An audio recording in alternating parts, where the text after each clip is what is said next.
இங்கே திருப்பரங்குன்றத்தில் இந்துக்கள் யாரும் பிரச்சனை செய்யவில்லை. முஸ்லிம்களுக்கும் இந்துக்களுக்கும் சண்டை இல்லை. ஆனா ஒண்ணுடா, உன்ன மாதிரி ஆளுங்க தாண்டா என்ன மாதிரி அப்பாவிங்களாம் பிரெயின் வாஷ் பண்ணி மனித வெடிகுண்டா மாத்தி விடுறீங்க. இந்த தூண் தான் தீபம் ஏற்றிய தூண் என்று யாரும் சொல்லவில்லை. ஆனால் ஒருவரை வழக்கு போட வைத்து அவசரமாக விசாரித்து தானே ஒரு விசாரணையை மேற்கொண்டு ஆய்வை மேற்கொண்டு நானே நேரடியாக போனேன் என்று ஒரு தீர்ப்பை எழுதுகிறார் ஒரு நீதிபதி. நடைமுறைப்படுத்துங்கள் என்று ஆணையிடுகிறார் உள்ளூர் போலீசுக்கு. சிஐஎஸ்எஃப் நீதிமன்றத்தில் காவலுக்கு வந்தவர்களை அங்கே அனுப்பி வைக்கிறார். இதெல்லாம் எவ்வளவு பெரிய அத்துமீறல் இது, எவ்வளவு பெரிய அத்துமீறல் இது, சட்ட மீறல் இது, மரபு மீறல் இது, அநீதி இது. எப்படி இதையெல்லாம் பொறுத்துக் கொள்ள முடியும்? அதுக்கு கோபம் எதுக்கு வருது? அவ்வளவு வெக்கமா இருந்தா எங்கேயாவது போய் விஷத்தை குடிச்சிட்டு செத்து போங்க. இதுக்கு என்ன இது ஒரு பெரிய இது ஒரு பிரச்சனைன்னு பேசிட்டு. திருமாவளவன் அவர்கள் இன்னைக்கு மேடையில பேசும்பொழுது ஐயா சொன்னாங்க, இந்து கோவில்னா அசிங்கமா பொம்மை இருக்கும். இதே திருப்பரங்குன்றத்துக்கு திருமாவளவன் போகும் பொழுது 3 மாதத்திற்கு முன்பு திருநூறு வச்சுட்டு வெளியே வர்றார். ஒரு அம்மா வந்து ஐயா செல்ஃபி எடுக்கணும்னு சொல்லும் பொழுது திருநூரை அழித்து விட்டு செல்ஃபி எடுத்த திருமாவளவன் அவர்கள் திருப்பரங்குன்றத்தை பத்தி பேசுவதற்கு எந்த அருகதையும் இல்லாத ஒரு தலைவர். அப்ப நான் பஞ்சாயத்துல ஒண்ணு சொல்லக்கூடாதா? சொல்லக்கூடாது. உனக்கு சொல்ல உரிமை கிடையாது. அந்த தீர்ப்பை நடைமுறைப்படுத்தியே தீர வேண்டும் என்று எப்படி கட்டாயமாக இருக்க முடியும்? இந்த இடத்தில் திமுக அரசை நாங்கள் பாராட்டுகிறோம், காவல்துறையை பாராட்டுகிறோம்.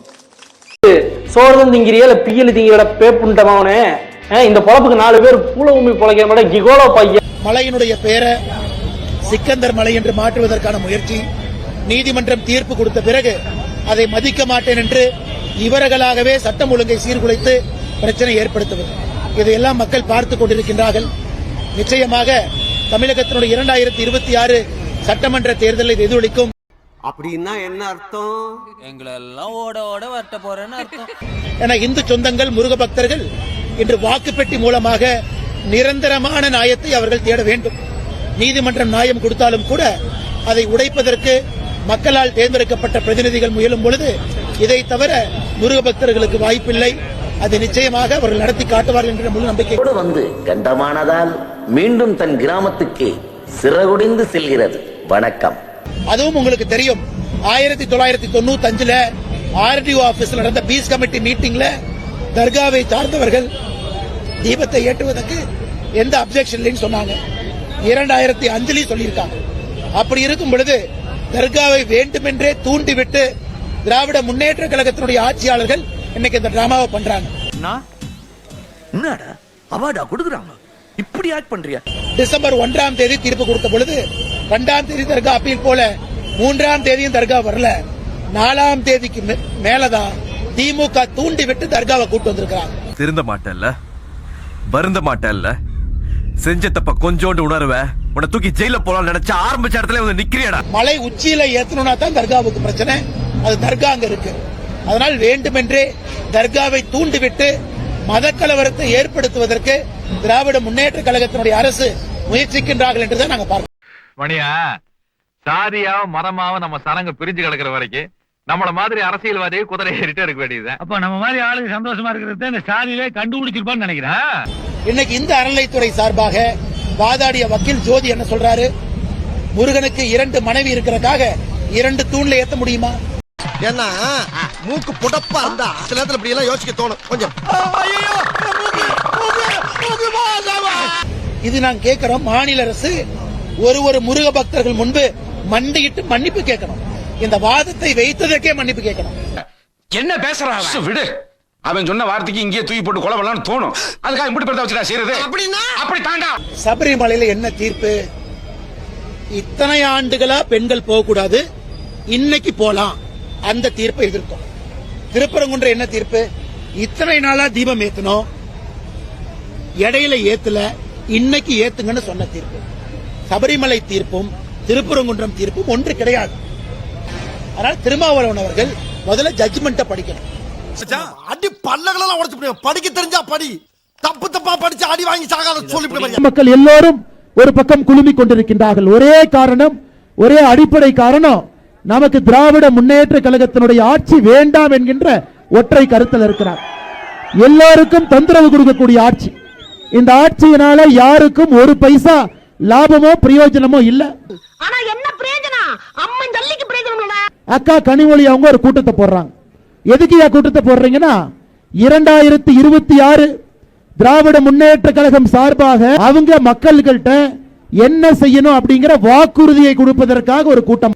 நான் கேட்பது 2021 தேர்தல் வாக்குறுதி 511 கொடுத்தீங்க. இதுவரை முழுமையாக 51 வாக்குறுதியை கூட நிறைவேற்றல. என்னடா புத்தலாட்டது? 2021 தேர்தல் வாக்குறுதியை நீங்க நிறைவேற்றல. 2026 தேர்தல் வாக்குறுதிக்காக ஒரு குழு போட்டு அந்த குழுக்கு தலைவியாக கனிமொழி அவங்களை போட்டுறீங்கன்னா, இது ஆட்சியா டிராமா கம்பெனியா? ஊரே ஒண்ணு சேர்ந்து காரி துப்புதுடா. விடியா ஊருக்குள்ள அவன் சாதி சண்டை சொத்து சண்டை ஊரே பிரிஞ்சு கிடக்கு. ஏன் மூஞ்சில காரி துப்புறதுக்காக ஊரே ஒண்ணு சேர்த்து நினைச்சு சந்தோஷப்படியா? திராவிட முன்னேற்ற கழகத்தை பொறுத்தவரை தினமும் டிராமா நடத்தக்கூடிய டிராமா கம்பெனி. மக்கள் 2021 தேர்தல் வாக்குறுதியை நிறைவேற்றல. அதுக்குள்ள 2026 தேர்தல் வாக்குறுதிக்காக ஒரு குழு. இது உங்களுக்கே கொஞ்சம் ஓவரா இல்லையா? திமுக தேர்தல் வாக்குறுதி 311 சம வேலைக்கு சம ஊதியம். இன்னைக்கு எத்தனையோ ஆசிரியர்கள் போராடி கொண்டிருக்கின்றார்கள். ஆசிரியர்களுக்கு சம ஊதியம் கிடையாது. ஒரு வாக்குறுதியா கொடுத்திருக்கிறீங்க. போராட்டம் பண்ண ஆசிரியர்கள் கைது.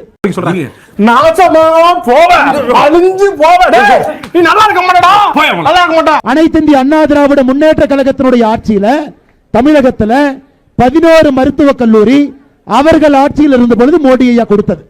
எந்த சம்பந்தமே இல்லாம மருத்துவக் கல்லூரி கட்டி முடித்த பின்பு போஸ்டர் மட்டும் அடித்து இது நாங்கள் செய்த வேலையாக ஊரை ஏமாற்றிக் கொண்டிருக்கின்றார்கள். அனைத்து இந்திய அண்ணா திராவிட முன்னேற்ற கழகம் ஆட்சியிலிருந்து வெளியே சென்ற பொழுது 4.5 லட்சம் கோடி கடன். இன்னைக்கு 4.5 லட்சம் கோடி கடன் அதிமுக ஆட்சியிலிருந்து போகும் பொழுது.